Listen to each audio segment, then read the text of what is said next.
Like even in that moment, there was a Southwest Airlines plane that flew right over our head. And it was like, right? Like, And Is that real? Oh yeah, That happened. I'm talking.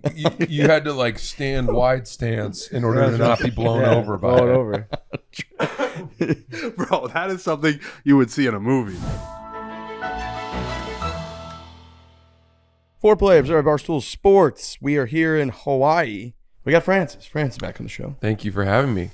All right, Francis. I'm great. I feel great. Day 2 here. Day 1 yesterday. Woke up a little bit whacked out from all the time change and stuff, but today I feel great. Yeah, you were a little delirious from the fly Yeah, part of yeah. it. I missed dinner on the first night, and I regret that.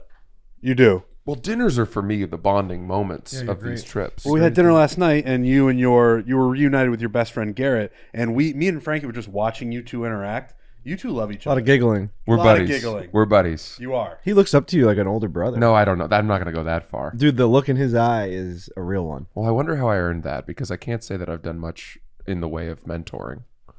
I think in our short time with these guys, I think that there was a sense of not knowing how these relationships were going to grow or blossom because we're two totally different parts of the golf world. It feels like they're their own style, we're our own style, and then we meet. We talked about this last time we did it, and we are more similar than we ever imagined. Yeah. And I think that he sees someone like you that's like not, you're telling jokes and you're not afraid to say things that make everyone laugh, and you're like commanding a dinner, and he's like, I really like this is different than what we do. Like they're very polished in their videos and everything's like going really well, and then you come in like a freight train and you're saying things at dinner and everyone's like, Francis is the best, and he's looking up to you like, this fucking guy's cool, man. It's a good point. I would imagine he's met no one like you. Right. And I mean that as a compliment. Oh, that's very wow. This is a We're talking a lot for him, Hot but start. That's my assumption of it. Yeah, we are. Well, we played a game at dinner last night that I'd never played before. It's a TikTok trend where you pass the phone to someone and say, I'm passing the phone to, and then you make a joke. You sort of roast them, I guess. And we were doing it, and we had like 20 plus guys at dinner, and people were kind of, a little nervously tiptoeing, although right out of the gates, Riggs caught Immediately. a pretty big From shot. the nicest guy in the whole trip. From my My guy guy Mo. Mo. Yeah. Me and Mo had the best morning ever. We were like right next to each other during the sunrise thing. We sat next to each other at dinner the night before and had a blast. And then he demanded that we play this game, and then Horrible. buried me right at the beginning of the game. Right when my food came, I was trying to eat. I love Mo. I've spent a lot of time with Mo on this trip. Him and I actually DM a good amount. I met him at the Creator Classic on the driving range. He's just the nicest guy. He's new to good. People know who he is if you're in the golf YouTube world, if you follow it. And yeah, he just really, really wanted to play that game last night at dinner. What did he say? He's wide-eyed. No, he goes, I'm passing the phone to someone whose eyes are wide. Right. did and went did like that. that, like the Hawaii thing. Did he do the shaka? He did the hook 'em horns or whatever, yeah. And I will say, like, I've caught that stray many times, so it's Yeah. not that big of a deal. No. But the other people in the room didn't know that. Right. So they were like, whoa. Yeah. Yeah. And then Francis eventually got the phone, and all that footage is pretty That much game been sucks. deleted. I do not like that game. It got past me a couple times, and I flat out refused to play. Wait, Hey, let's all get around in a square and let's all have dinner and just get extremely mean to people we barely It's know. also right. That was the thing. If it With were 3 more days left if on the it were trip. just Yeah. us, I think it would have been way easier. We see good once a year, Yeah. twice a year, and we really do like each other. And it's just a tough game to start It shitting was on funny. people. You gotta say what they said about you though, Trent, because I thought that was the best one of the Oh, evening. it was Brad. Brad said, "I'm passing the phone to a guy who looks like he just got out of prison." Which again, dude, I'm fine. I don't like. That was good. I don't mind getting roasted. I have no problem with that. I had nothing to say to anyone, so I was just like, I don't want to play this game was whatsoever. But yeah, that was a very funny one. It's a maybe in 3 years we can all play that game together. I'm trying to think about the psychology of why we as a group, I mean, I'm not going to include myself. I have no problem saying things, but why we were so kind of hesitant and they were, willing to mock each other when we come from the school of Dave Portnoy, which I think is like one of the hardest training grounds in the world for learning to make fun of each other. I just don't know that I had anything on them. I was trying to think of stuff, And I also was like, I didn't want to cross a line. I think that too. Like, I think we learned at Barstool over the years that even people that get hired at Barstool can't handle it. And so, there's some personal jabs that's that what were throwing around that we end up that's not going to make the cut. You know what I mean? Like, people were right. There was a lot of conversation of like, we're cutting that out. Well, I knew I was gonna say stuff that was never gonna be in their actual video. I mean, I'm not. You can't. I don't want to. I'm not gonna taper it down. I'm just gonna try to make everyone there. You're laugh. but the thing that they now know and maybe didn't understand is you're a professional joke writer. So it's like they didn't know what they were prepared for. But I mean, it was very, very funny. But I don't know. It's a horrible game. Yeah, I think tonight. And I don't want to be like funny man tell jokes, but I'm going to say I think you should give them like 10 minutes tonight. Give them some. I think that the place would go fucking nuts. I think they're the biggest Francis fans in the world. My God. I really do. Well, guys were talking about you at dinner like you were the biggest thing that was on that trip when you weren't there. Oh my God. Wait, yeah. What, the first night? Yeah. Wow. Where's Francis? Oh my God. We love his videos with Dana. They're the best things. Like they did say that. Everyone. We don't get that many views. I'm surprised that reached them. They are great. I wonder where they found that. No, those are excellent videos. Thank you. It's very funny. Yeah, Dana hit me up, by the way, and he was, because we didn't bank a video for this week. We're currently shooting a pretty heavily produced series of sponsored videos in the vein of that series, a little bit different, and so it's been a little tough to keep up our cadence and make sure we have all that. So I didn't have a video for this week with him, and he goes, "Hey, I'm gonna bring in a substitute teacher.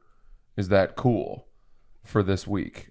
And have you guys ever had that where a piece of content that you are part of, it's your thing, and they're like, I'm going to bring in someone to sit in for you on this thing. That's tough. A little bit of you is like, no, I thought that was our thing. I'm trying to think. I've never, when we do the breaking series, I've never had somebody else there. I don't think that would be the only thing that would probably. No. But how would you feel if I brought in a substitute teacher?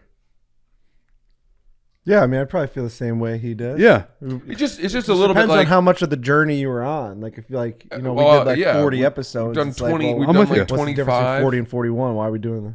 Yeah, we've done 25, and I get it. I mean, they want us being pretty consistent with our delivery, so it's on me for not saying, hey, I'll be gone all the week and let's bank an episode. But who is the substitute teacher going to be? He's going to have Feidelberg come in. It'll be great. Nice. I wanted to be like, well, I don't know how the fans will respond. Maybe they'll be confused not to see me, They're not going to like that. Yeah. Totally. You want to say that, but it's preposterous. So it'll be great. But yeah.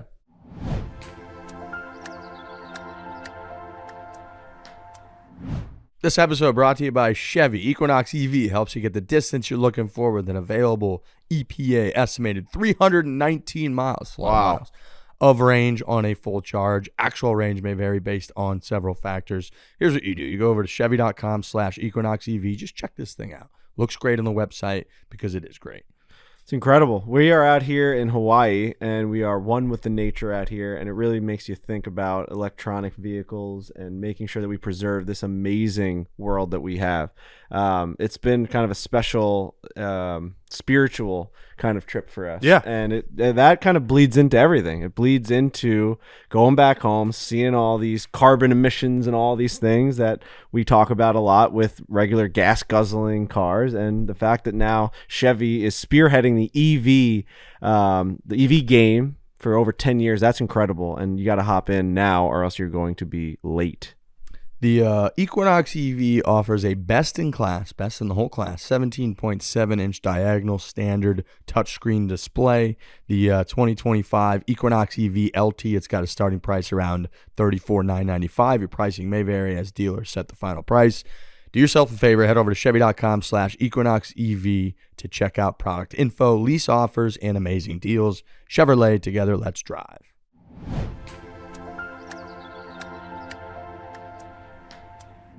We're in Hawaii. Hawaii. This place rules. First time ever here, man. What do you think? Incredible. Yeah.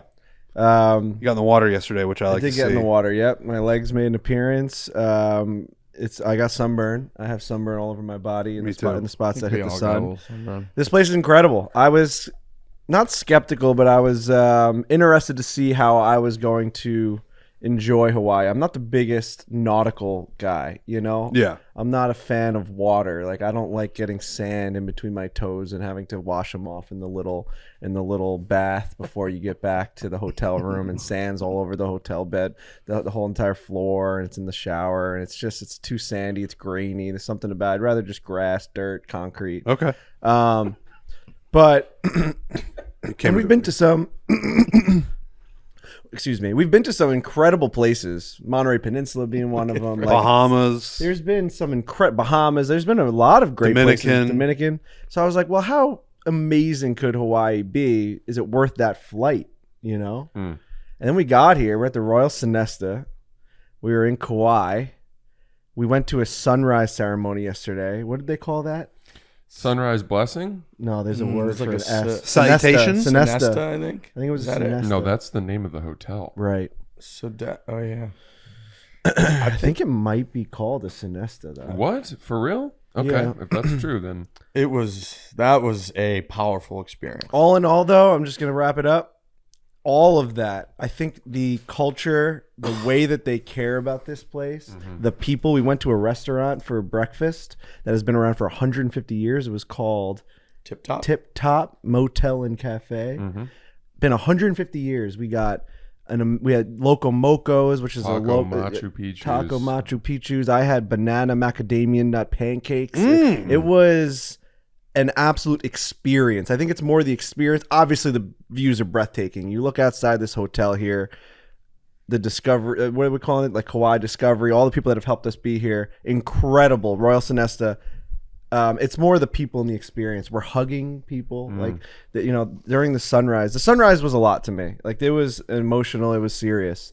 Like, I said to you guys, I turned around, I said, we've never appreciated something this simple ever in our lives. The sun rising. We waited for the sun to peak up, and we saw the rays hitting the top of the clouds, and they're like, it's coming. And we did this little clap. Dude, cup, clap, clap. And they said this prayer to the sun, and they're like, take all of your negative energy and throw it in this bowl and dump the bowl out, and let's just start this day with the light that the sun is giving us. And the sun comes up every day of our lives, and I've never cared about it once except for yesterday. And that is what makes Hawaii special, I think. I agree with all of that. There was this amazing sort of metaphor that they had where it was, you start life with this bowl of light, and that life's troubles are like rocks or pebbles or nuts that come into your bowl and diminish your light. And so symbolically during this ceremony, What's it called? It was it said it was a Huai, Huiai, something like that. Yeah. All right. during this ceremony, once you've done the greeting of the sunrise and all of that, you go to the bowl and you take these sort of rocks out of the bowl and put them in a different bowl, which is to symbolize you taking life's troubles and unburdening yourself and letting your light kind of shine through. And I think you went first. Yeah. And you picked up, and there were, I don't know, 30, 25 little rocks in the bowl, and you picked up 2 and you placed them in the other bowl. And I went second, and I wanted to pick up a lot of the rocks. Big ol' handful. I wanted to pick up, I have a lot of burdens. My light is not, it's been cloudy. So I wanted, but I knew I had to save enough for all the people that would follow me. So I took 3 and wanted to make it look like 2. So I closed my fist around them and then placed them in the bowl and let it go. Worried that people would be like, well, Frankie only did 2. I noticed. Yours kind of rattled in there. Yeah, see, this is what I was worried about. Yeah. But I needed that. And in fact, I'm probably going to get one of those bowls. Maybe at the duty free. It's nice. It is a nice reminder. And it was pretty powerful. Like, I went first because I just felt like gravitated to it. Mm-hmm. No one asked us to go up there. I just saw it. The sun had risen. We actually felt the heat of the sun. The woman there, I forgot her name. It's horrible. But she was incredible at describing what we would be feeling in the next 5 minutes, and we did. I don't know if that all counts into like why we felt that way. You know, it's almost like going to like the Guinness factory in Ireland. They're like you smelling all the aromas, and then you drink the Guinness, and then it's just the best Guinness you've ever had in your entire life. I don't know if describing the sunrise before it came up made me feel even more emotional, but it worked. Yeah. It freaking worked, man. It hit all my senses. No, it did, and I think for us, we were talking a lot about it of the sun in our world and the difference between their culture and the world here. Like we try to hide from the sun to the point where we buy like blinding blinders and shades for your home so that the sun cannot come in. You don't want to be blackout curtains. You don't want to be woken up by it. When you go outside, we got sunglasses, we got sunscreen. We're trying to get away from the sun. Obviously, a lot of that stuff understandable. But then here, it was this kind of metaphor of how different their approach is to everything, that they were harnessing the sun and they were describing the power of the sun, how every single thing that is alive on Earth is driven by the sun, and that when it returns every morning and rises, how special that is. And for us, I think like we have all this like fantasy about someday we're just going to disconnect from our phones and we're just going to like live in the moment in real life, whether that's with like your family or the culture or wherever you're from or the concrete that you love, whatever it is. Here, it was I think within the first day, people that actually do it, like people that here, they're not super attached to the sports that we're attached to or the phone or the apps or politics or whatever. They're very attached to their surroundings and the ocean, the beach, the sun, the whole deal. And I think for us, that was kind of like, holy shit, people that are like, this is part of America can actually live that way. It was probably the deepest experience of another culture that we've had for people that travel all over the place. There's a lot of places that we go to. We go hotel, golf course, plane. We try to do like a touristy dinner and feel like we got part of the culture. This was like we were doing our little cup clap. It was like, it was emotional. We're like, dude, we're part of this culture. They're sharing it. They're opening it up. I think that was the deepest like cultural experience we've ever had. I wanted to pull my phone out and like videotape it, and then I remembered that I couldn't do that, and that was like a freeing moment. Yeah, to just live in it. And also, Brendan was filming, so that was. I didn't even think about that. So we're gonna well documented. I slept through the ceremony. I didn't go. Yeah, disrespectful, but it's It sounds really great, but I slept right through it. most of the trip did. To be fair, yeah, they did. to be fair with you for you, yeah, that I cool was in a thing. REM cycle. I also, when I got up to do the rock thing, we were at the halfway point, and I wasn't 100% sure which bowl was which. So I was close to taking your Putting rocks back into the bowl.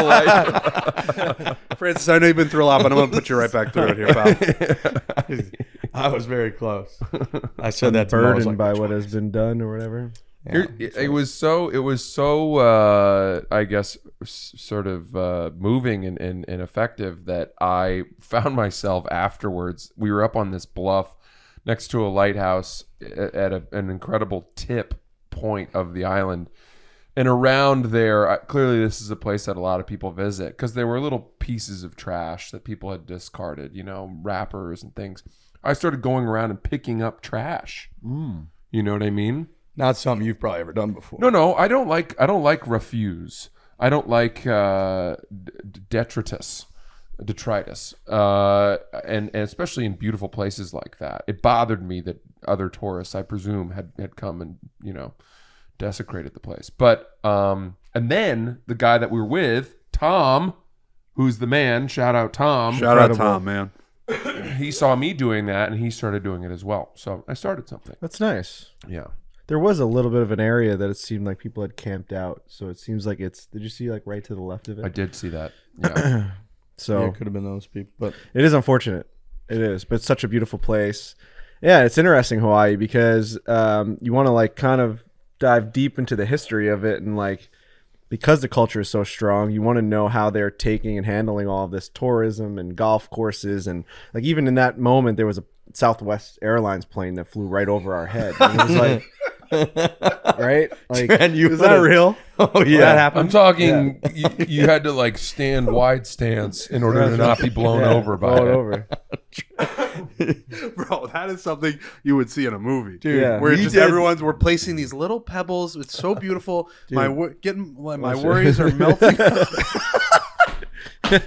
My worries are melting away, and then just a 747 Yeah. goes right over our heads. Trent, it was like we were Yeah. a little delayed too because there was cloud cover right where the sun was coming up. Yeah. So we were a little like we were really ready and then really ready for kind of a little bit too long. And then right when we started finally doing the thing, which was emotional as hell, right in the middle of cup clap, and they're doing the what was it? Ayala, eh. And then just you That- couldn't that quite is- hear. That is so funny. It makes me a little sad, but that is Yeah. so goddamn funny. It's like that Oh, scene in The Big Lebowski when they're sprinkling the ashes and they dump them out and it all blows right back into their face. I couldn't help it if we'd been out there to like say goodbye to a dear friend and release him into the ocean, like the wind from a Southwest jet engine just blowing it all back. at Man, us. that is too funny. And you could like smell the tires after it like hit the brakes and Yeah, it made me think about that, right? Like there's so I mean I do think we Tom gave a nice speech the first night at dinner about how important that this resort is and like how actually important golf courses are because they can't build as much hotels and houses and all of this stuff. At least they're able to preserve some of the land. Well, it might be a golf course and a fairway and a green, but at least it's still the grass and it's going up to the cliffs and all that. It's not just houses and windows and blocking the views and stuff. So I do think that they are appreciative of the people coming and basically being the economy here. But yeah, I asked one of the ladies that was there with us how it's been, because she's such a shepherd of her culture at this point. Like that's all she does in her life, it seems like, is to like tell people the way the traditions and how to kind of go through each day. She helped us through that sunrise thing. And she was saying that the older generation of Hawaiians actually were taught to like lose culture. Like it was almost like, I don't know if it was like a colonization or like the Western civilization. They were told to kind of like suppress that. Assimilate, probably. Yeah, assimilate. So I'm struggling with these words. It's all right. I'm trying You're to doing do it. And now this her like generation and her children's generation, who were all with us yesterday, they have this like new resurgence of culture where it's like you have to actually be the ones that are like upfront in your face about it, or else it's going to die forever. Especially with how much construction and tourism and all of that stuff that's happening. I thought that was really interesting. It's we've mentioned this, but that Hawaii is a state is a mind-bending It is. truth. We have traveled so far, even just from California to here, and I can't. I was trying to think: is there a state, another state that you can think of that has its own culture as much as Hawaii does and feels as, I guess, foreign? And I say that out of respect, as Hawaii does. Can you think of another place? My mind goes to, I guess, like the French part of New Orleans a little bit. I've never been to Alaska. I know there's a big population there, but I can't think of anywhere else. I think it's probably number one by a lot. Maybe like, I don't know. Sometimes Texas has a feel where it's like it's its own place. yeah. But Texas is also like the most staunchly American state. But also willing to secede. True. They do go back to that. Right. Yeah. Most states don't have that. No. But I think it's Hawaii, by a lot. Yeah, and you go Texas to- has some unique like laws, right? Like they got Yeah. people have tigers and shit in Texas, right? Like I mean, it's Texas. They Can take be, freedom to the extreme. yeah, which Yeah. totally like that is American, but It is. But also just because you're flying American, you know what I'm saying? Like I think that Right. if you took the totality of all of the culture in America, and then which one is its own is the most unique compared to the totality, I think Texas might be up there, even if they're Maybe the like ones Amish waving the country most or flags. something. right? You enter that and you're like, where this isn't where we're used to, you know? I've never been to Amish country. Neither have I. I have. There's a good amount in northern Missouri, I've watched a show though, Breaking Amish. central Missouri. And they really find they become themselves, right? Yep. They don't adhere anymore to Amish. Not the stars of the show. Is it based around like Rumspringa? I'm not sure. Is that like that's like the people, they let them go and they party, they live their own life, and then they can come back. Yeah. Is that what Breaking Amish is about? I think it was more like literally trying to get out of the life Gotcha. and like, see what all that's about. Interesting. I know that the Amish, their horses and buggies, the horses shit on the roads. And it's kind of a problem when you got to drive through the shit. Yeah. I know that. The Mennonites, I don't know if they're Amish, but they might be a subset of Amish. They have a big foothold in a place that I've been to a couple times. And we go to the market, the farmer's market, and they sell various trinkets and things. But they're ridiculous. The trinkets or the people? The trinkets. These are ridiculous trinkets. All I can think about while we're talking about any of this is a Southwest plane flying over us. Yeah. That is. I mean, that was a unfortunately, it's the stunning only way visual. that, it's just like, I mean, I bet every island just has a ton of planes coming in. It made me think of the movie Avatar at the time. Yeah. Where it was like all this different, there was this like colonization and commercialization, but also this rich culture that was all kind of being blended together. And like some people were really staunchly trying to advocate for one, and then they're on the other side, like we're almost the bad guys coming in, like these, like You say we're- Western civilization, but it's like East, right? Yeah, that's a good question. I don't know about that, because when people refer to the West throughout the world, they are talking about Europe and America typically. Right. And it's more about like the school of thought or like Right. the culture. But of Hawaii the West. seems to be in the position that wouldn't make sense, right? I just don't know how they orient themselves on the globe. If America is east, it has to be. Well, where is the meridian? Where is that line? Well, if you go far west enough, you're going east. If you go That's far right. east enough, you're going west. Sass made a point on our pod, Son of a Boy Dad. He said he had a buddy who spent some time in Alaska fishing, and then after he came back, after 2 months or whatever, he would refer to the rest of the states as the lower 48. He was like, dude, you've lived in Massachusetts your whole life. Like, what do you mean the lower 48? Get out of here. So I don't know. I don't know if they, sort of refer to like the continental United States. Interesting fact I have. Let's hear it. The Frankie most- fact? Frankie fact. What's the most eastern state? Isn't it It's Alaska? It is Alaska. Yeah. If you go by the line, Okay. there's like a meridian, right? Yeah. There's a tip of Alaska that actually goes into the other hemisphere. I've heard this. So and it actually, that's the most eastern part and the most western part. pisses me off. Yeah. I'm from Maine, and You think you guys would have Yeah. that title? get out of here, Alaska. You Yeah. can't have it all. You shape-shifting son of a bitch. When I say that, maybe put up the map that I'm talking about, Alex. There is. It kind of went vi-vi, as the kids call it.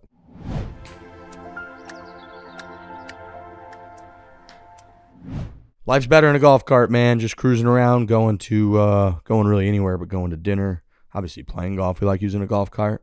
Going and getting a coffee. Trent's moving to Florida. He's going to be able to get himself a golf cart, and the best makers of golf carts in the world are Easy Go. Yeah, you can really customize these things too. You go on the website, check them out. You can get different colors, different accessories, Rims, cool rims, rims. sound system, and pretty much anything you can put on a golf cart.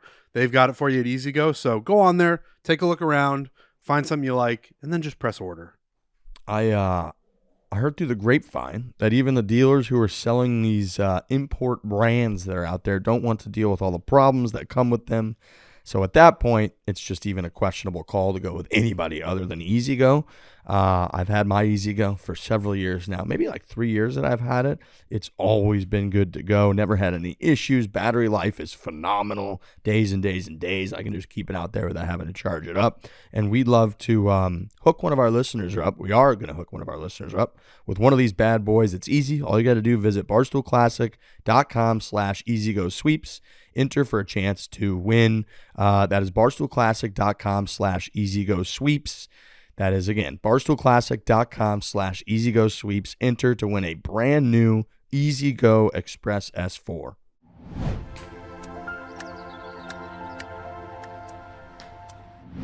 Alex, did you have some soda this morning? No Not soda, yet. gravy. No gravy, no soda. No gravy. Okay. All right. Poor guy. I was digging into you deep on hole. I think it was six. What was that downhill hole that Alex Bush was on? The 15 or was it 16? Yeah, One of the two. we were all ripping drivers at the at a drivable par 4, and Alex Bush was up there as our lone cameraman, like to give us a thumbs up, or you're in the water, or like a cheers. So we were trying. We had 4 or 5 balls go towards the hole, and it goes down the hill so severely that you can't see the green that was at all. 16. Yeah. 16, yeah. And I hit one that I thought was going to be perfect, and as I'm holding my finish, Alex just was standing there, and I said some things about gravy. and Okay. soda. I was Called you a slob, I think. Yeah, whatever. Which is unfortunate. That's- I lashed out. It's okay. It's Yeah. okay. I was pathetic. looking up at the tee box as you guys were hitting, and I'm like, do they need a sign?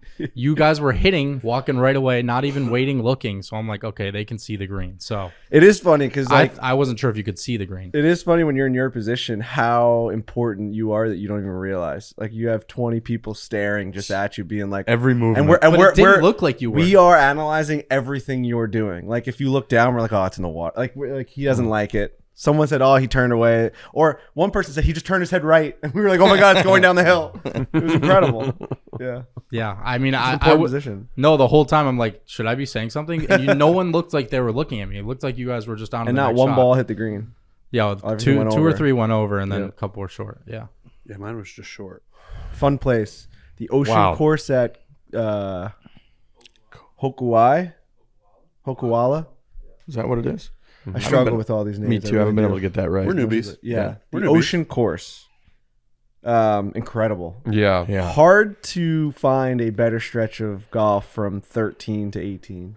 The holes they blew me away. Like, we've been lucky, man. Pebble. We've been all these great places that are on the ocean.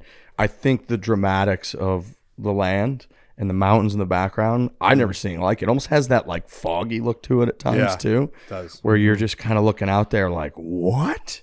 Yeah, it was a stunning stretch of golf. What was that hole where you finally kind of see the ocean? Par 4, you're running right into the Is ocean. that 13? Is that where it starts? I think it think was. so. That hole is magnificent. Kinda Somebody, look- it's got the palm trees behind Yes. it. Kind Somebody of reminded me of messaged that hole at Wailea. You know, remember that one where they Yeah. got the W? Yes. That kind of reminded me of that one. Somebody messaged me saying that hole has been the screensaver or the desktop background of his work computer for 5 years. He's never been here. Really? It's just been the standard background, and he's like, I can't believe you guys are playing that, because I stare at that every day as I open up my work computer. I click on Excel, I turn on Outlook and whatever, and Google Meets, and I just get Probably got ready a for bad my connotation day. for him. You know what I Huh? mean? If I were him, I'd be like, No, oh, I think it's like one day he wants to go through that screen and just be Yeah. there. You know, we didn't make a big enough deal about the Happy Madison hole, I feel. No. I've been making a big deal about it. We It's haven't getting a talked lot of about action it. on Twitter, and we haven't talked about it here. We should talk about it now. The 14th green at the Ocean Course here at the Royal Sonesta, at the Ocean Course at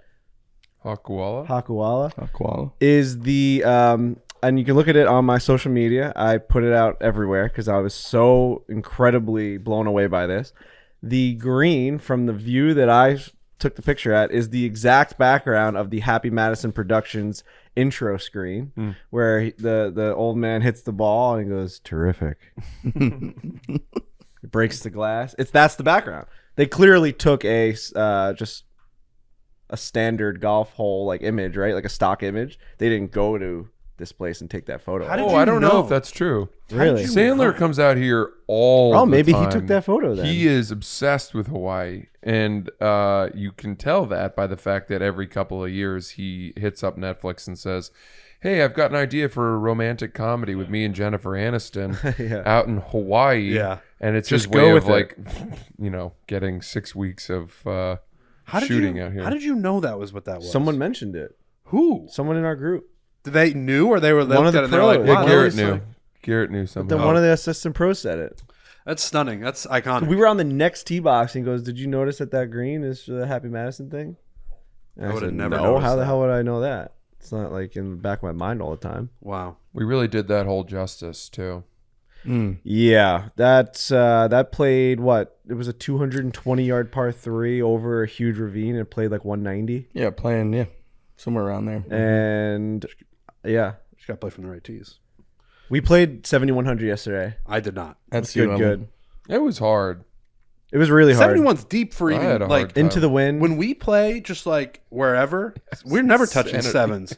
We are never Insanity. never touching sevens. At sea level, we're on the sea. yeah, I played 66 and I was like, I can't believe these guys are playing 71. I know everybody like they were like, let's play 71, and I was like, no. But you guys were like, let's do it. It was a tough position because it's like we weren't going to be those guys. I But was. we've also on the Just do it. podcast many times been those guys, being like, just play up. It's good. Everybody's going to play faster. You'll have more fun. Gin adjusts, my friends. yeah. And then, Yeah, we did a major yesterday, which was a lot of fun with the good guys. We had a bunch of guys out there. At one point, we had all 8 players playing the whole back 9 together. plus a good 20 other Yeah, it people was following fans. along. Children. A lot of children. Yep, I had to watch my mouth around that, Mm-hmm. and I was not watching it enough. As a group, we weren't great at that. No. No. I mean, yeah, I don't want to spoil anything, but there were a lot of moments where I wanted to scream some bad words because, I was playing well. I really was. It was exciting. It was exciting stuff out there. Yeah. Competition just gets the best of you. Like it starts to really rev up, especially as it comes down to the wire. Yeah. And I mean, they put it out on their social. I mean, it came down to the end. So exciting. And it's a major, so you don't know who finishes in first. Maybe it was me. Maybe it was Francis. Maybe it was Riggs. Maybe it was fucking Trent. Could have been Could have been. 6600. This golf course today, so this whole island is like only 20% inhabitable, and it's all around the perimeter. And the middle is, right, like all of these crazy mountainous terrain. I think, is this where they filmed Jurassic Park? Is that what I heard? Is that right? That On is this right. island? On this island? That's where the helicopter scene. It was somewhere around here. What was that one? Where Jurassic Park, the iconic Jurassic Park helicopter scene. When they finally see it. Yeah, I'm gonna be honest. The theme song isn't like bringing. Trying to it. paint the picture. That's not. I Well, you got know, only but so both many of you- senses. Both of you were like, the helicopter scene. Da-da-da. It's like, that's the opening credits. No, the helicopter scene from Jurassic Park. I'm thinking of Jurassic Park 2, which opens with the scene where they're parasailing and the Brother. boat goes through the clouds or the fog, and then all of a sudden they see that there's nobody left on the boat. There you go. Right here. Here it is. Oh yeah, okay. I just got the chills. Yeah, we should watch this, get ourselves in the mood. I just got the chills. Iconic. Yep. Keep it going. Keep going. I want to see the reveal. Oh my god. I would never get in that helicopter, by the way. They do the tours around here. I would never do it. The tours after you get off the airplane are marketed as Jurassic Park. Look at that, man. Wow. I'm all set. I'll watch it on the movies. Probably not a great podcast, but No. It's a good movie, though. Amazing that they haven't attempted to actually do a Jurassic Park. Like, you think that the science is there? Well, I think the movie made everyone realize how bad of an idea it would be. Right. true. Do you know what I mean? Yeah. It was like a cautionary tale. Yeah, but that doesn't mean people aren't going to try. Don't I'm saying they create can make dinosaurs. babies out of, like, test tubes. They can definitely make a It's like, dinosaur if they wanted to. It's like the old, like, when they thought if they could, they didn't know if they should, or they didn't think about if they should. Mm-hmm. I think people would try it if they could. I don't want dinosaurs around. That seems like just like a lot to handle. Imagine a world where something could just come out of the woods and snatch you at any moment. That does exist. Dude, Yeah, bears are getting pretty dangerous, starting to get closer. at Big Cedar, they have at that restaurant, they've got that big mammoth, that woolly mammoth. Mm-hmm. And you're just like, there's no way that thing used to just walk around here. That's like, that is like, dinosaurs were even taller and bigger, and scarier. You think it's surprising that dinosaurs never evolved into like intelligent life? I think isn't the argument that they might have, but for the big event, the aliens, asteroid or whatever. Yeah, I mean they're around for what 100 and something million years. Yeah, it's a long time. And the asteroid theoretically wiped them all of them out, every single one. Aliens. And then it was like we had to reset on the evolutionary system. Some think that it was Not according to my Bible. Some say that it was Right, a 5,000 intelligent years. It's as far back as we go.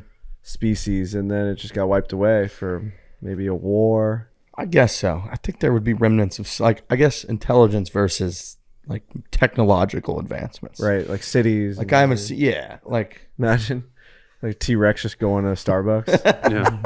Got glasses on, sitting at a desk. that's what I'm saying. Holding a little coffee in his hand. Looking at a screensaver over the It's a 13th tiny purse that keeps slipping off his arm because it's too. Somebody's got a short. case of the Mondays. Or was like that old. What was that dinosaur Eats 'em. show with the crazy baby? I don't know. What was that show? Dino Tales or whatever. I can't remember.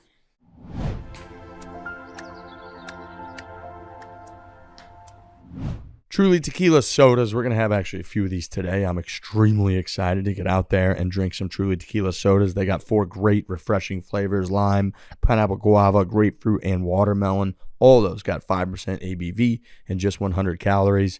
You could take yourself a tequila-cation with these new Truly Tequila sodas today. All year we've been watching people love these things. They're amazing. They are so refreshing. They are so tasty.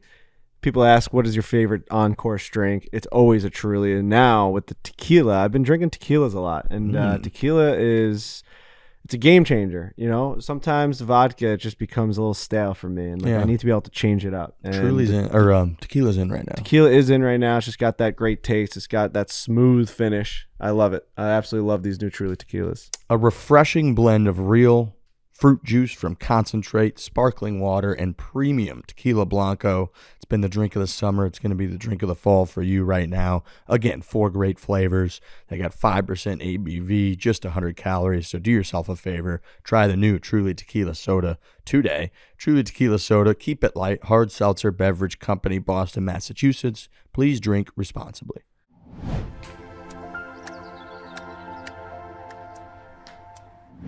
You know what? This makes me think of this theory I recently heard about aliens. And I like this theory a lot, which is that aliens have been here and are here. And what they're doing is that whenever the world gets close to a nuclear event or launching nukes again, they step in to prevent that from happening. That they're here sort of as like a safekeeping force, and that there's, who knows if this is true, but apparently there's evidence that like in moments where the world did come close to launching nukes or trying to destroy each other on a huge scale, some sort of malfunction happened or some sort of thing happened that was unexplainable. And that could somehow be evidence for their I really divine like, intervention. I like that spin on aliens. What I about like it like too. Hiroshima? They're just sleeping that day. They just slept in. Well, they learned their lesson, or they were just extremely anti-Japanese. Right.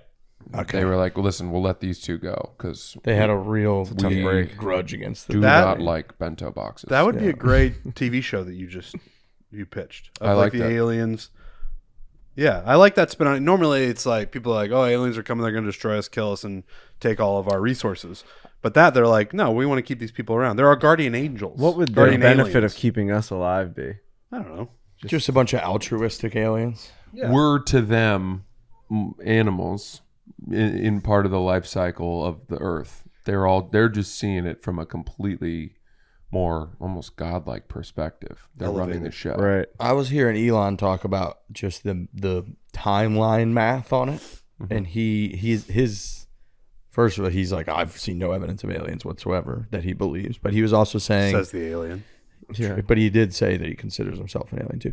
But he was wait. saying You gonna give him his flowers for catching that rocket yesterday? that was cool. I no longer comment on Elon Musk matters because it has gotten too. He's doing too much. No, He's not too polarizing much. right now. I'm a leftist beta cuck if you say anything Oh, bad right. about Elon at this point. Right. It's not fun anymore. He used to just be like kind of a tech interesting. Right. Well, tech I meant guy more now. that you used to go after him not being able to achieve anything. Yesterday was a pretty cool, like, actual aerospace achievement. He caught a fucking That giant 250 spaceship. ton Unbelievable. booster that fell out of the sky faster than the speed of sound. Right? Is that what it broke the barrier? That's and so cool. They caught it. He caught it with these two arms that actually got closer as it came down, and then it's just on What's a that, little you know? T. Yeah. What's that doing for me? Part of the process, Trent, sufficient. for us to colonize Mars. It's efficiency. Be able to It's send people also, to Mars. we got to get excited about space again, I think. Because Really? dude, when you look at the videos of the 60s when the space race was happening and the effort to land on the moon and who would do that first, that was, I would say, patriotism, at its finest. We had something to root for, something cool. Yeah. And catching rockets is pretty cool. It is cool. Something next level too, like next level. I think we landed on the moon, Francis. I know we did. What does that mean? I've talked to the right people. It's a good answer. It's a really good answer. Wasn't it too like, What?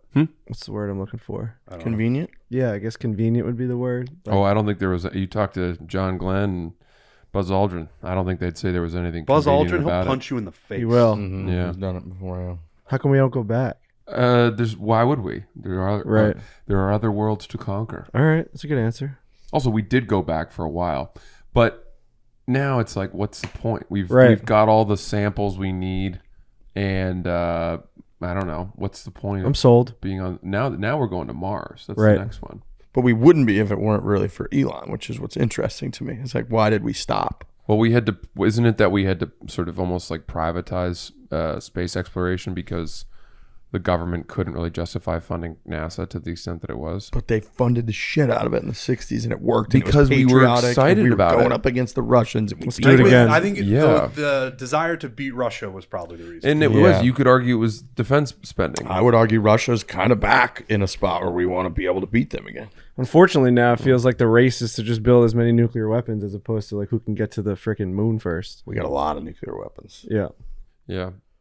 I don't think Putin cares about the moon. there's too many races now of like we're racing. Well, no, not people. Too many races. Not people. Name your three least favorite races. Just an incredible clip. No. I think on. in my mind as We're racing to too many things. Frankie's like, there's too many races. We're racing to too many things, you know. Can't we just fucking? You got to come to Kauai and just relax for a second. We're racing. Put some stones in a bowl. We're racing at way too Look, many things, man. I'll be honest with you. Watching the Olympics this summer, I had the same thought. There are way too many races. That's too funny. That is too funny.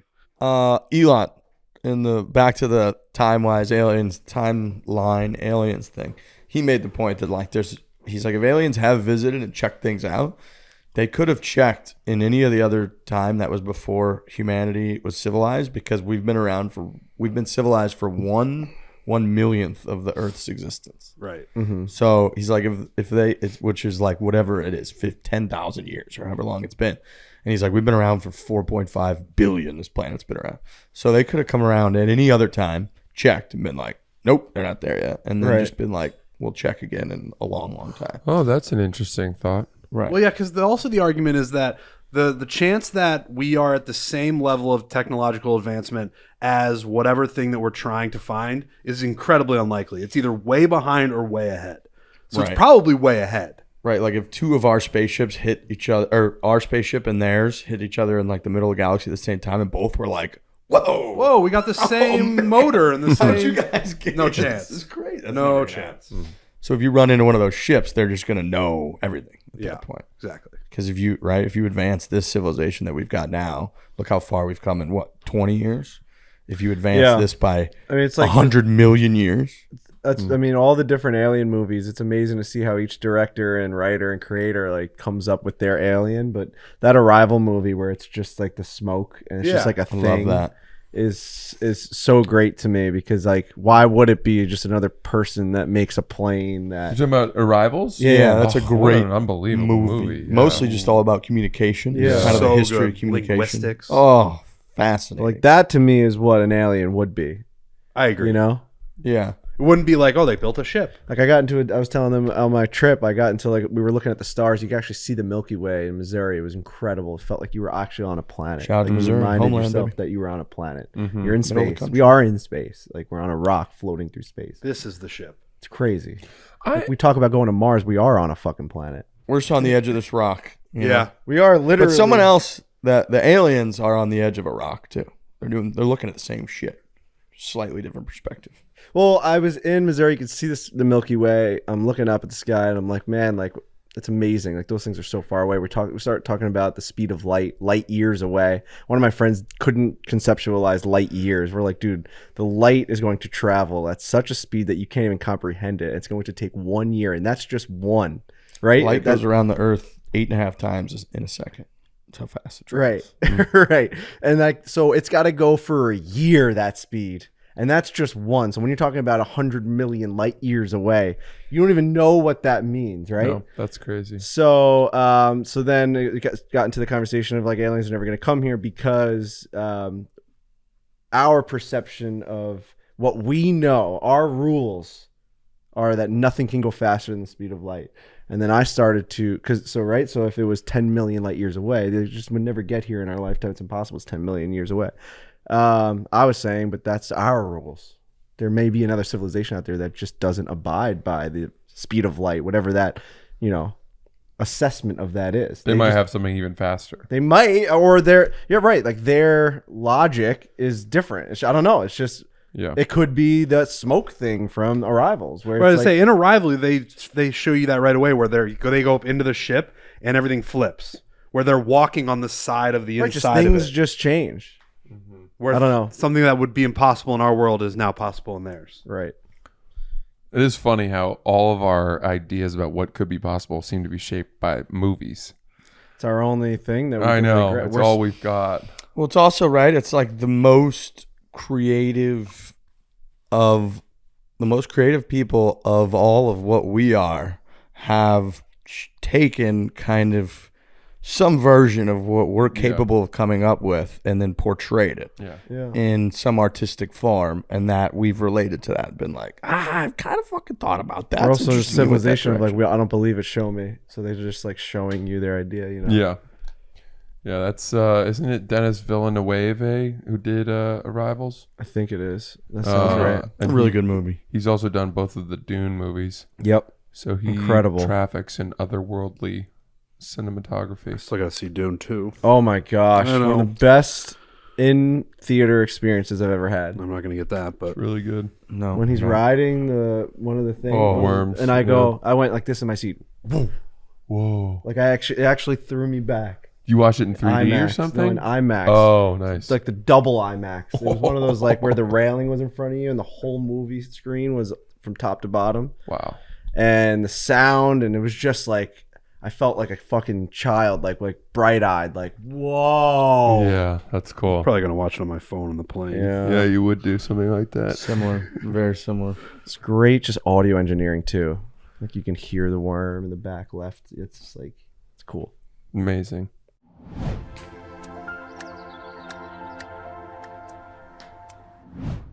Picture this: 700,000 pairs of nuts Whoa. rescued from bad genes. Wow.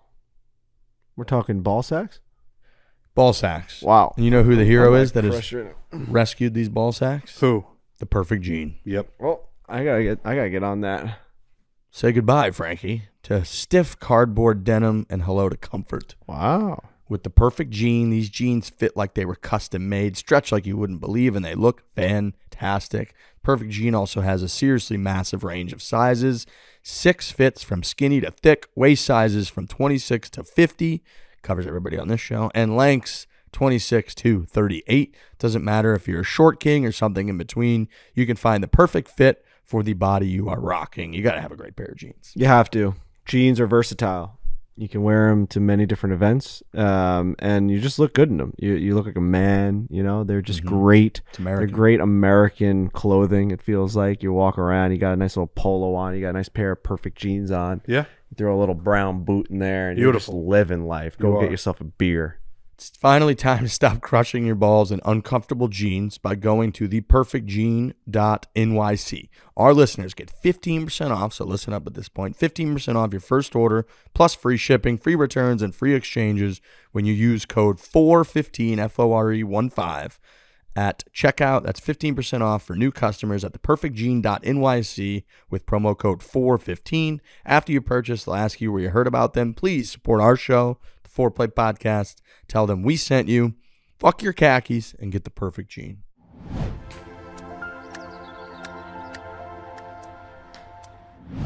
Yeah, man. So we just got to nip some wedges today. That's all we got to really do. We're playing a Ryder Cup today against Good. Or actually, it's mixed. Mixed teams. It's mixed. Mixed teams. We did another draft. The draft gets the people going. It's fun. I was does. really excited about the draft. The draft gets the people going. Do we remember the teams? I mean, we can kind of talk through the teams. All right, so it's Team Riggs versus Garrett, captains. So Riggs, you drafted. I went with Mo, Yep. which again, shortly after that, he attacked me Oh, that's right. personally. So there was Shortly after being selected first, he went right after the captain. our team chemistry is a question mark right now. For sure. I So got the Team first Riggs pick. is Mo, Sharf, Yep. Sharf, Frankie, myself, and Blake. Blake. and then Riggs. Yep.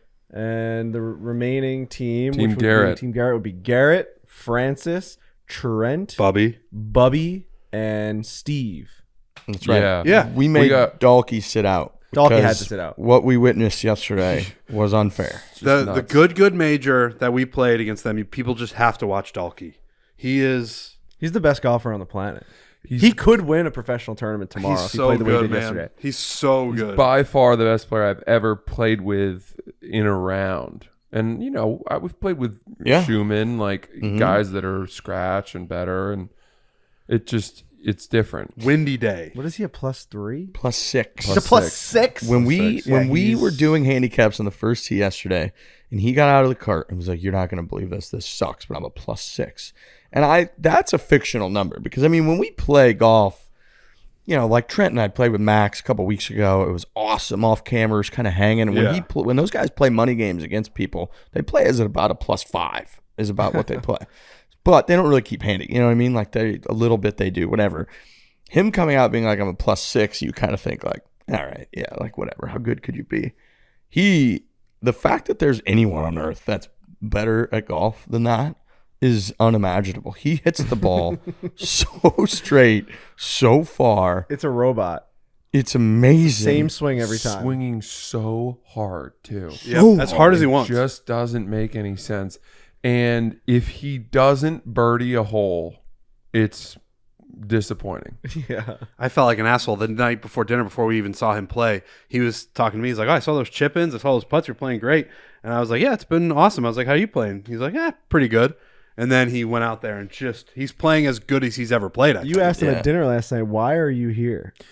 I meant it. Yeah, I Which said led to an awkward silence. in by a the way. very Yeah. no, but I meant the question, and I was glad that I asked it. You you led it with like, I mean no offense by this, which everybody. No, I know, but I said basically, what is separating you from the PGA Tour? Because we can't fathom, as you said, that there is a better level of golf. I get that it's, I'm sure that if John Rahm were playing with us in that yesterday, like we would have had the same feelings, if not even more so. But to me, a guy who, he's giving strokes back. So like he had to make birdies in order to earn a par on a couple holes. Did that through like And three he out did of it the four a couple times. of times. Where I just said, like, what's the difference? Why aren't you a pro? And he said if he had it all set up right now where like he could just walk onto the Korn Ferry Tour, he would consider that, or the PGA Tour, but he doesn't like the lack of structure and the grind that is working your way up through those sort of local tournaments to get your spot and then grind on the Korn Ferry Tour. And his other answer was when he was playing pro, he was nowhere near as good as he is now. Yeah. That he's much better now and playing much better now than he was a couple of years ago. Couldn't hit driver, he said. Yeah, he was telling me in the cart because, as you know, I cannot hit driver frequently, and especially yesterday. And so we were talking about in the cart, and I was trying to like get him going a lot. And he was awesome. He's talking to me a lot about the swing, but he was going through. He'd be like, "Dude, you got to realize, like now I'm in a position where," and he was explaining. He was like, everyone at the highest level, they've got 2 or 3 things that they can always go to. He's like, no matter what, that even when they're playing poorly, they've got 1 thing they can try, 2 thing they can try, or 3 thing they can try that will inevitably lead to them hitting it good enough to get through that round at a pretty damn good score. And he was like, I did not have that. Yeah. He's like, I was at a point where I was hitting it off the planet. And he's like, you know that high right thing you've got that you hate? He's like, I had that. And I was trying to play pro golf with that. And it was a disaster. And he was saying, he's like, I'm way better now than I was then. And it reminded me a lot of Alistair when you were talking about like the grind and going through of like, you can't just be like, okay, Dalke's really good. Now you get to tee up on the PGA Tour and let's see how good you are. It's like you got to go through first stage, second stage, third stage against everyone that's almost just as good or better than you are now, which is hundreds of people. Get through each stage, get through the bad breaks, all that shit. And then even if you get through that, then you're barely on the Korn Ferry Tour where you've got 8 starts, which the Korn Ferry Tour sucks. I mean, it's like that life sucks. You're traveling all over like North and South America. You're going to places playing for relatively very little money. You got to have a lot of money up to even get there. And I understand it fucking sucks. And he's like, instead, he's out there yesterday. He's able to swing relatively free because it's like, it is YouTube golf.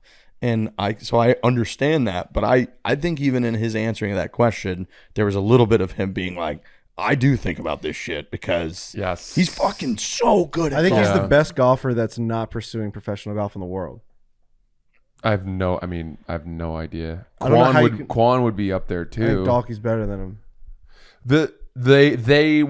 He's so fucking good. When we finished that conversation, Bubby chimed in and was like, I want to see you try it. And you could tell we'd struck a chord where like, I think their group, my guess would be, they've all been starting to think like, we want to send he's you that off. good. He's playing that. Imagine they're like, seeing our him guy every day. is good. The world needs to see how good our guy Imagine is. seeing him play like that every day. Dude, And he's shooting 63s on like good videos. He's Like, what's happening? What are we talking shot about? 58 twice. This is what I'm talking about. And the guy's not pursuing professional golf. This is a God-given talent that this guy can play golf better than 99.999% of people in the world. He has to go. Other small How old percentage is is he? on the Korn Ferry 25? Tour. How old is he?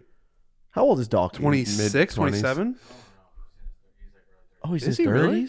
Oh. Oh, he's washed He up. does what He's what you hear the pros do, where fucked. every birdie putt, especially that's uphill, He's 27.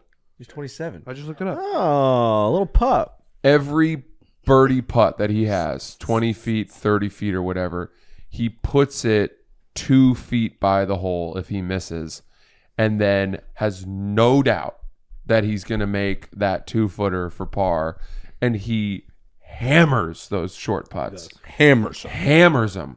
Like the ball, there's no break. He's just going to throat it back in the hole. His life's pretty good now, though. Yeah. That's the thing. Travels all realized over, that. plays in Hawaii, hangs around with good. You know what I mean? It's like the grind would stink. Woo! The grind would stink. And he gets to hang out and go to places like Hawaii. But he's got to have those competitive, you know? Maybe. Like, to think you could really make it. Yeah, he's incredible, man. His iron, there was an iron that he hit. That 14th hole, that par 3 that we were talking about, that Happy Madison production. Yeah. There was a couple of good shots on there. I actually hit probably one of the shots of my life on there with all the pressure, like hitting it over the ravine, the whole entire deal. People all over the place. It Children. It was playing 190 yards, not an easy shot. I hit a 6 iron there, and I think he hit an 8 iron that touched the sky. Mm-hmm. Like, I'm talking, went, whoa, like an Elon Musk rocket. It was different. Just the most different ball flight you have ever seen. An effortless 8-iron into the wind as it carried it to 10 feet from the pin. Dude, there were multiple par fours that we played yesterday that were 460 plus into the wind. He didn't have more than an 8-iron into a single one of them. Yeah. Not once. Pounds the golf And ball. I mean, those holes are playing over 500 yards. And he's hitting driver, 9-iron, wedge. Like that ninth hole, he had a wedge into that ninth hole. It's so hard to play a round of golf with him as a civilian because he goes up first and he hits an 8-iron on a par 3. And you think, all right, well, I know he hits it well and he's strong. So I'll hit 7-iron or I'll hit 6-iron. And you come up 50 yards short. and then he's like, yeah, there's a lot of wind up there. And you're like, well, you hit 3 clubs less than I did and you're past the hole. So you can't club yourself off him in any way. There's no reference point after him. And I found it very confusing. I hit maybe the drive of my life distance-wise on 18 yesterday into the wind. I had 205 yards into the green. He had 140. Yeah. It's I don't know like what more like it was crazy. It's another he's another species. Like you want to say he's human, but he's not. He should be doing, and Grant has been going out there and playing against pros where he'll be like, I'm playing against Colin Morikawa. Yeah. I start 5 under. Can I beat him? They're great videos. Colin has been saying he's going to do a fore-play video for like 7 years. He's never done one. He just did a full video with Grant Horvat. Shout out to Colin Morikawa. Which is no hate on him, no hate on Grant. Great video, by the way. I just want to do a video with Colin. Is that too much to ask? Yeah, but I would love to do a full video with He's Colin. been saying to us Big Colin do fan. it. Yeah. For you? And we're in Hawaii. We raised all that money for Hawaii. Remember that? That's right. The Maui We Relief, raised a the ton. fires. $60,000 we raised. Yeah, that was a great shirt, by the way. Great shirt. I saw one walk around Arizona like a year ago. Did you? The guy was just walking down the street on Scottsdale Road. Had one of those shirts on. Little lay on the golf bag. Brad should play them. Brad, that's his thing. Yeah, but I could Beat understand every single PGA Tour. But there's no reason for them to do it with him because that's a lose-lose. Be I competitive. mean, all these videos are lose-lose for them then. Like, you don't want to lose anything. Like, go out there and fucking beat him. The guy's not on tour. But exactly though, right? Yeah. You could be like, this guy's a YouTube golfer and he's playing against Colin Morikawa. But it's also going to get like 1 million views on a good video. I mean, there's reasons why they do these things. If you lose, you lose. I mean, the guy's unbelievable. He's a +6. You get exposure. versus Dalke. Bryson versus Dalke, I think that would be an all-time match. You don't think Bryson would do it? Bryson He would would do do it. it. I think Yeah. Bryson would do that. Because the views are there. Most guys don't care about views. I mean, what They did he don't care shoot about YouTube yesterday? views. Did he shoot 1 under? He was, I think he, I believe he was like From 7,100 yards. In the blowing sideways. Blowing sideways, 1 under par. And I think he had he- some bad holes late. Like he made a double or something. He did have a double. Like the way I saw him hit the ball for those 9 holes, like he could have, like, I don't know how much better Scotty Scheffler would have done out there. You know what I mean? Yeah. It was driver Right. to And look, there's Position A. probably some people pulling their hair out because it does teach you how much more goes into tournament golf, especially the perseverance over 4 rounds 100%. is insane. Yeah. Very different. Yeah. And being able to just get the ball in the hole, right? Like we played with, and Joel is one of our best buddies. Like when we played with Joel, and what we see from Dalke is so much more impressive in a small sample size of a round of golf or a tee shot than what we see from Joel Damon. Joel Damon is infinitely more successful golfer, like professionally wise. Yeah. And it just teaches you that like there's so much more to it in terms of getting the ball in the hole, all the different skills required, consistency, grinding, tenacity, whatever it is that clearly people have that. I'm not saying Dalke doesn't have, but hasn't proved that he's got yet to get to that point. And I think that shout out to you, YouTube golf, that now there's another avenue and another life. Right. Because what's Dalke with, in another world 10 years ago, 15 years ago, he's just like a guy who's like, I'm good, but I'm like not quite there. He's maybe a teaching pro or something. Yeah. Right? But there was no way where you could play golf for a living unless you were doing it in a meritocracy.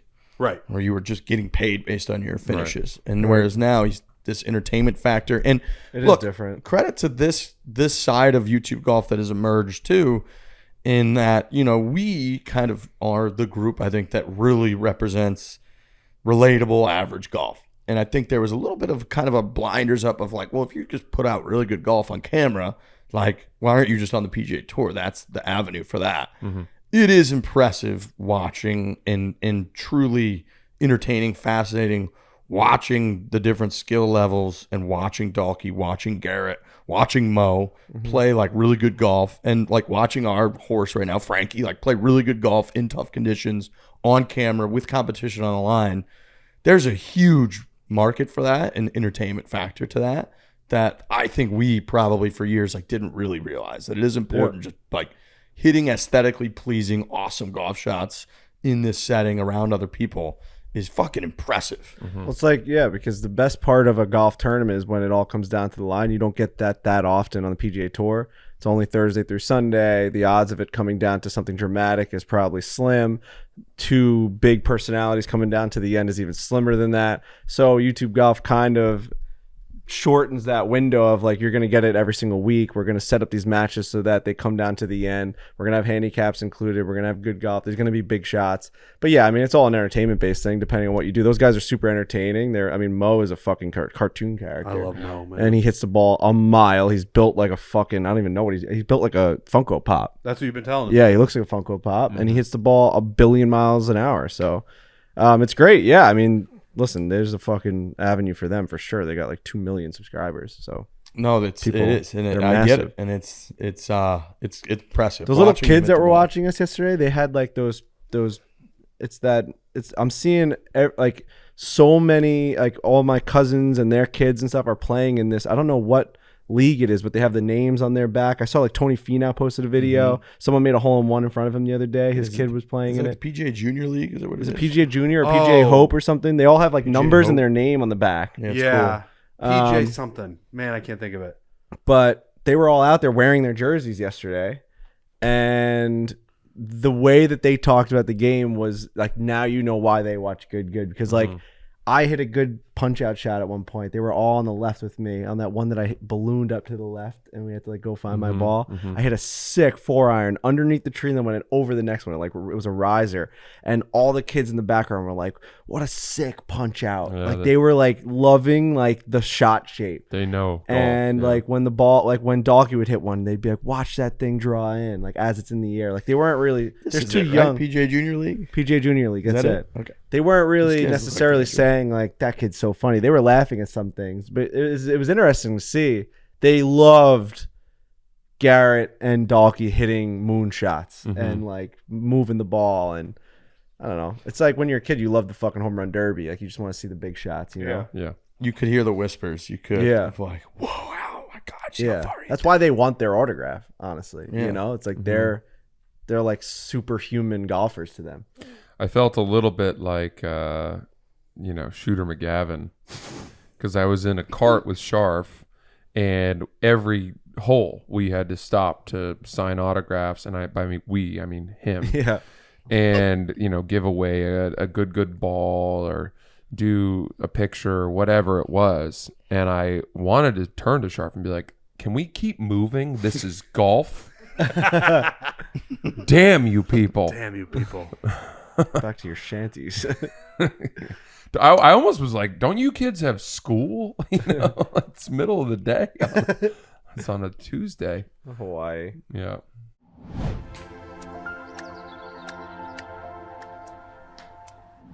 Football season is here, obviously, but golf season does not have to end. With the Rapsodo MLM 2 Pro, you can play more golf this fall no matter where you are. The MLM 2 Pro is a mobile launch monitor and golf simulator that you can easily take to the range or set up at home to play and practice. This thing's amazing. It's very, very simple to set up. Gives you great feedback. Gives you like a little tracer on there. I love this little device. Was this included in the Breaking 85 episode or no? That was a separate thing. When we filmed Breaking 85 at Mill Pond, which is out right now, by the way, go check that out. We did a video afterwards where we took out our MLM 2 Pros and we were playing at an actual driving range with the launch monitor behind us, and Trent had my phone on me and we were hitting targets on the phone. It was so dialed in that when I hit the ball, I knew it missed the green short left, the virtual green on the phone. Went back, the ball flight was exactly what I thought. It missed the green short left. Wow. My next shot, I adjusted. I hit it a little bit better. I came around the ball better. I hit the back right of the green. It was so dialed in. You were able to play an entire hole too. We played Bethpage Black, first hole on the MLM2 Pro at a driving range. So make sure you check this thing out because you can play simulation golf in a backyard. You can play it into a net. You can play it into a screen, or you can bring it to your local driving range and play a full golf course. It's so much fun. The thing is awesome. The award-winning MLM2 Pro offers 30,000 simulated courses to play, 13 metrics, and 3 video replay options to analyze your swing, all for just $699.99. Rapsodo is offering our listeners an exclusive offer by visiting rapsodogolf.com/foreplay to receive a $50 gift card to rapsodo.com with the purchase of an MLM2 Pro. Whether you are looking to improve your game or improve your Saturdays with the boys, the MLM2 Pro is the solution for you. Play your way with Rapsodo Golf. Play without limits.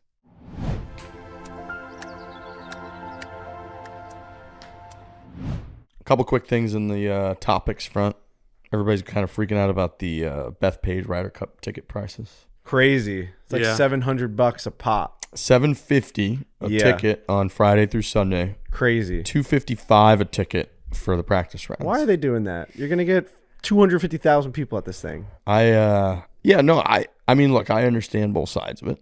I think it's a capitalist society. It supply and demand. If you think you can get that, and you're the PGA of America, which only has one opportunity every 4 years to capitalize on the Ryder Cup, and then they have one opportunity every year with the PGA to kind of drive all of your revenue for your entire operation. You got to capitalize when you can. The other side of it, what is the PGA of America operation? What do you mean? Like, is it just putting on those two events? Like, what is the PGA of America supplies all of the like the education for all the teaching pros around around the entire country. They provide all the tournaments for those pros. They provide all of those tournaments that then get the PGA of America teaching pros, like the 20 that get into the PGA Championship. And then they do own and operate all of the, there's like qualifications that you have to meet to become a PGA pro in order to be a teaching pro, right? And they have those events. I think it's 2 rounds where you have to like break 80 and in both rounds, and they put all that stuff on and get people to that level. And so I think they're in the same way that USGA kind of uses the US Open and all that to fund all the things the USGA does, from research to setting the rules for the game to all that. That's kind of what PGA of America does for the teaching side and the PGA Pro side of everything. And so they kind of need all of that, revenue to do that. And they need the revenue to then be able to put on the big PGA and the Ryder Cup properly. So I understand that. The other side of it is like LACC and what the US Open did there and how shitty those crowds were because it was so corporatized. Right, you price out the real fan. Totally. Especially in New York, man. Like you're really pricing people out because you want a lot of New Yorkers going to that thing. You're not going to get people traveling in as much if you're pricing these tickets out that high.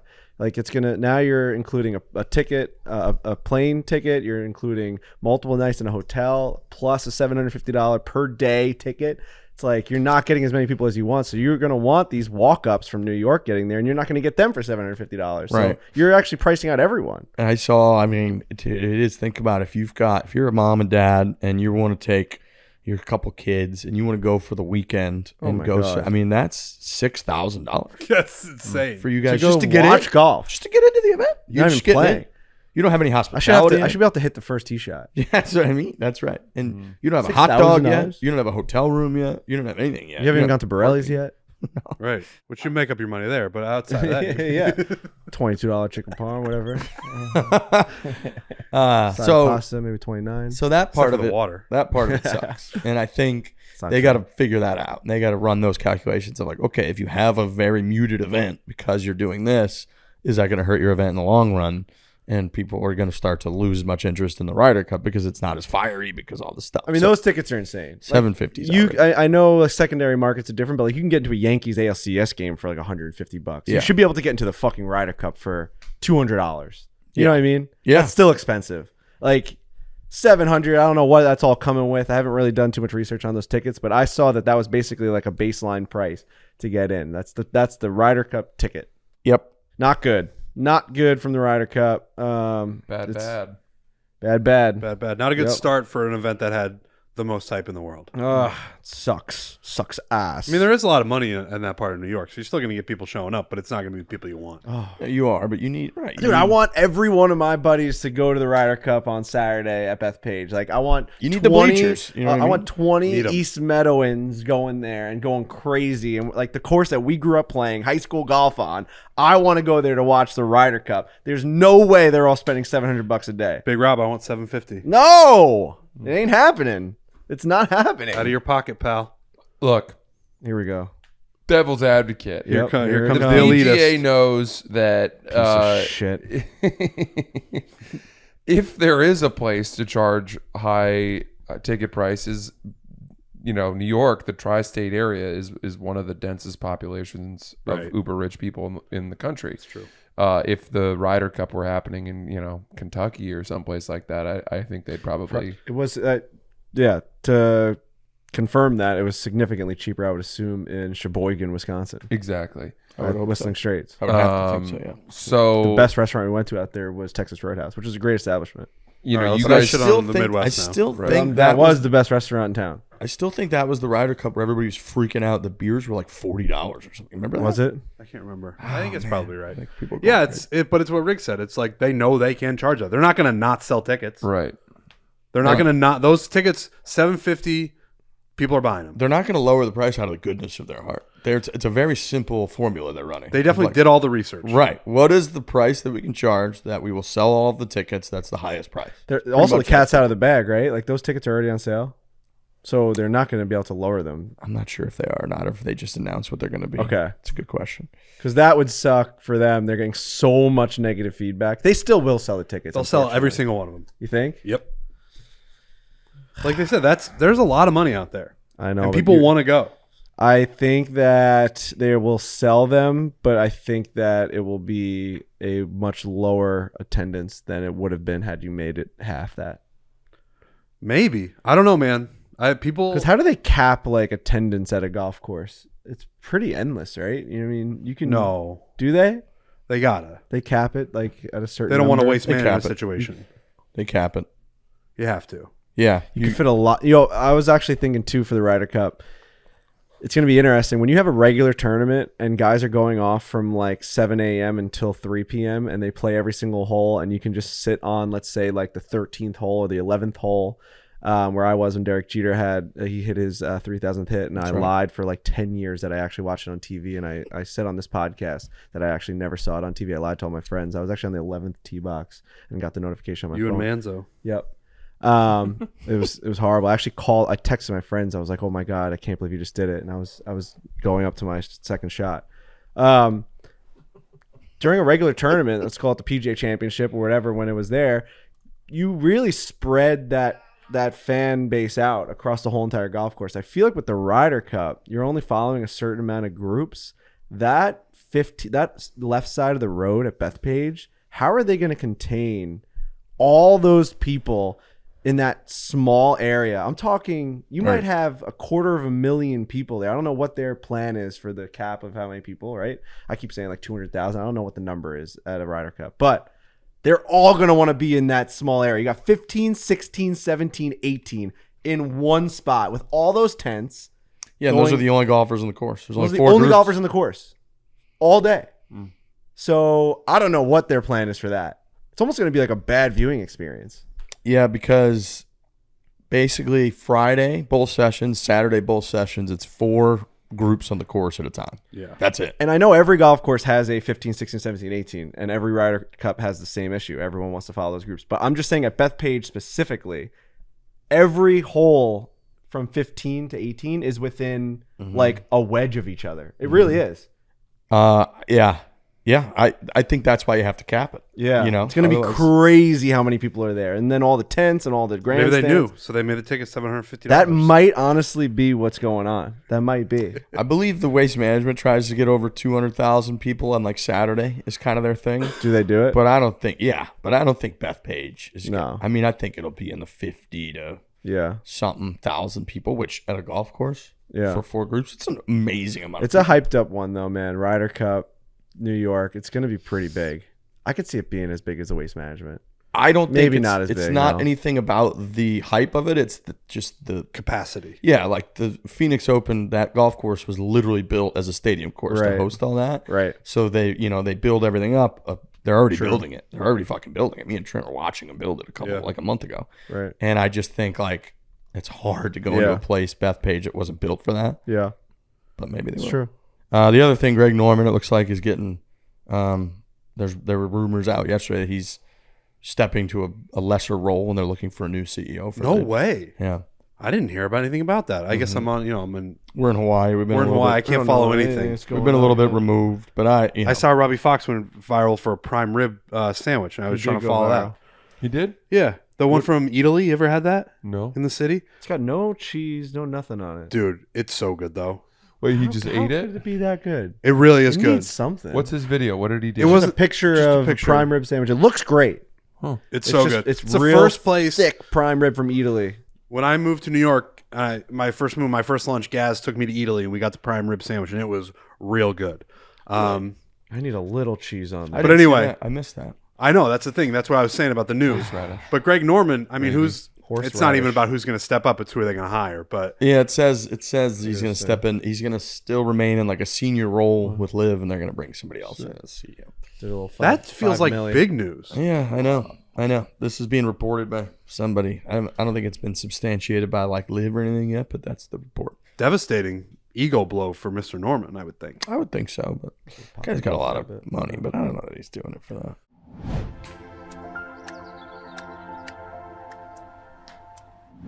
All right, we're out here in Hawaii. We're playing a lot of golf. You got to have different. You got to have the information. You got to know how far you're out. There's a lot of elevation change. We are talking about the Precision Pro Golf rangefinder. We're all using this thing, and it's just an excellent, excellent rangefinder. It's got good weight to it. Yeah, It's got a lot of structure. It's solid. it really is. It's Um, got the magnet. It has the magnet. I really can't play around a golf without this rangefinder. It's great. I even I gifted a couple like the MVPs of my golf trip with an MLM. Oh, not MLM2 Pro, with a Precision Pro rangefinder. It blows people's mind how much better it is than the cheap ones. It's like you can just tell when something is really, really cheaply made. This one is very, very solid. It's got all the information on there that you need. It even gives you the front and the back yardages. I don't know how it does that, but it's so incredible. I've loved it. We've had a lot of these in the past, and this one for sure has been my favorite. Whether you want a simple rangefinder like the NX9 Slope, a rangefinder with over 30 interchangeable designs like the NX10 Slope, or the absolutely best of the best like the Titan and Titan Elite, Precision Pro has the perfect rangefinder for every golfer. They're trusted by elite college programs like Oklahoma men's and USC women's golf teams, as well as numerous tour pros, tour caddies, and hundreds of thousands of golfers across the globe, including us. Head to precisionprogolf.com today. Use the code FOREPLAY, FOREPLAY, to receive $30 off all rangefinders. That's $30 off all rangefinders. Use that code FOREPLAY at precisionprogolf.com.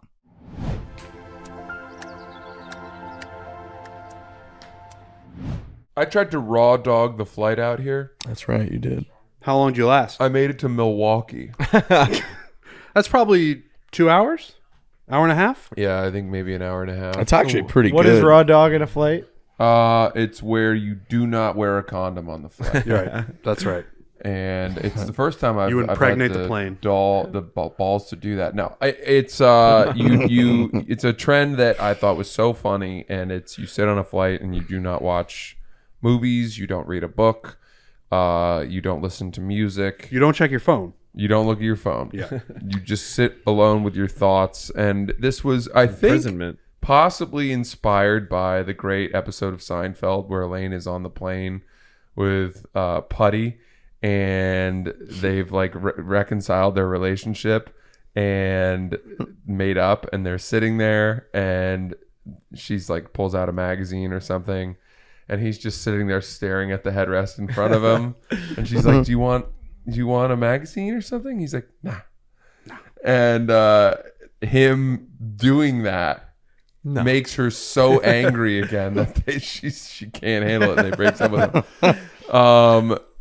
But it's been a thing, and this was an 11-hour flight. It's the first time I've tried to do it, and I couldn't do it at all. I think doing that for 11 hours would send you clinically insane. I don't think you're allowed to sleep either. No.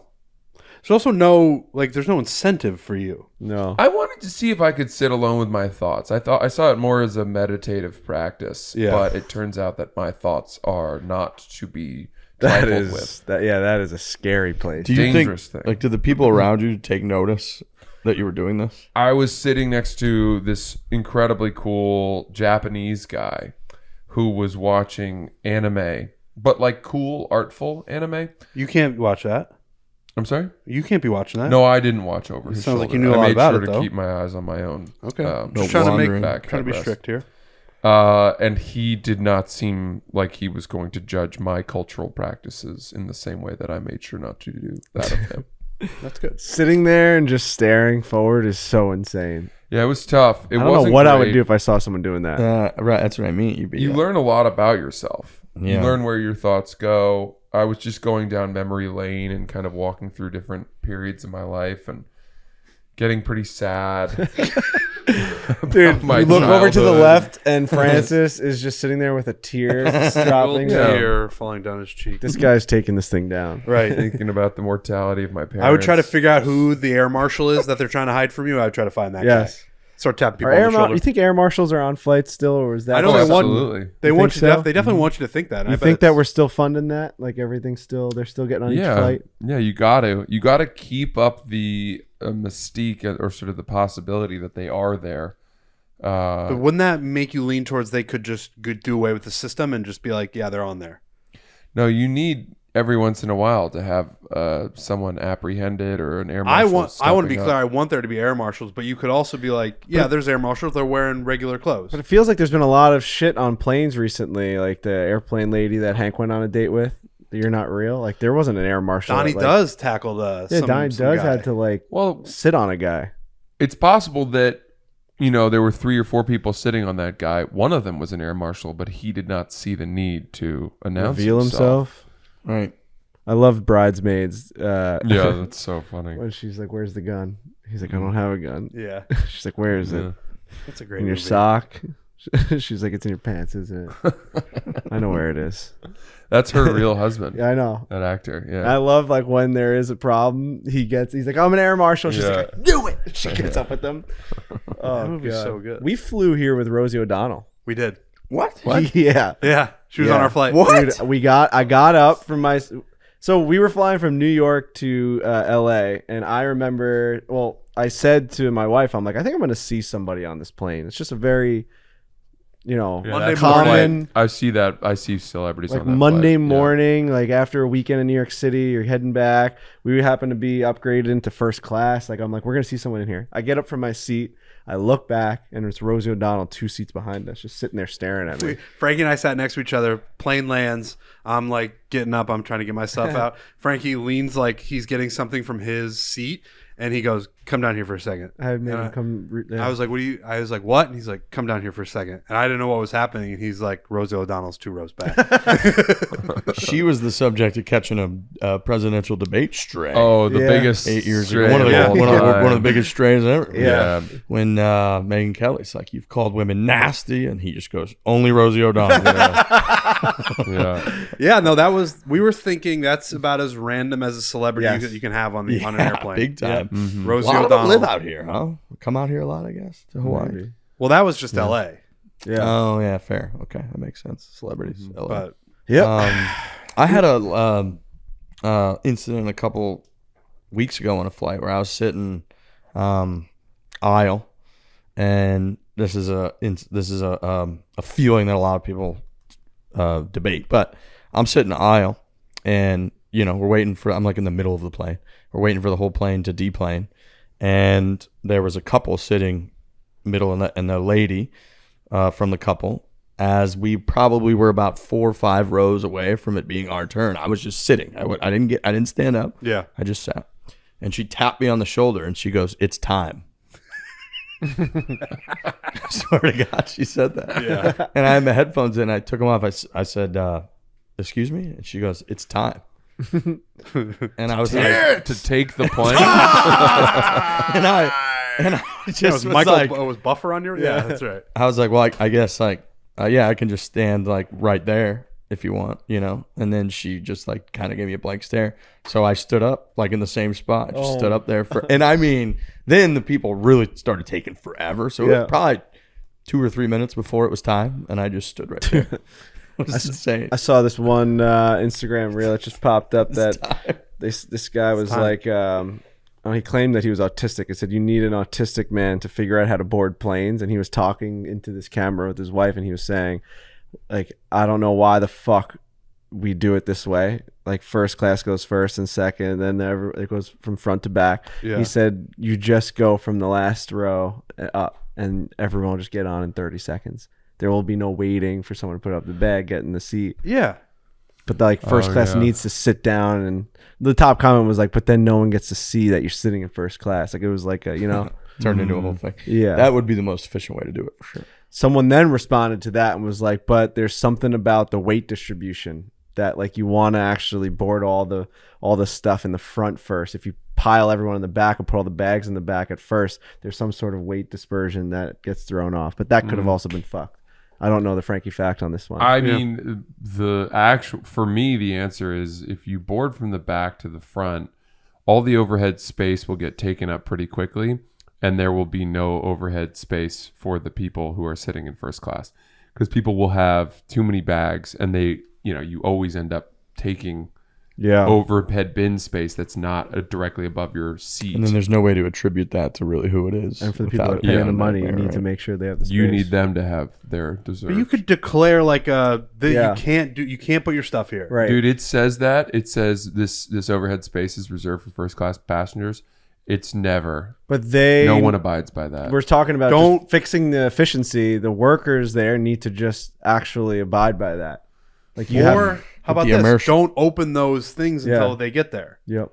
Keep them closed. Keep them locked. Oh, that's not a bad idea. Lock them. Yeah. Wow. Yeah, I like that. I get annoyed by people who don't put they put things that aren't their roller suitcases in the overheads. I hate that. Let me put my coat up there and take the entire spot, or my feather hat that I'm bringing to the horse races down in Louisville. And all of a sudden, there's an entire overhead space that would go to a rolling suitcase. I've been moving them recently. I'll be like, is this somebody's? And then you hand it to them. Yeah. Ooh. Like, wow. That'll fit under your seat. Yeah. Well, there was one trip. You're making the decision. There was one flight that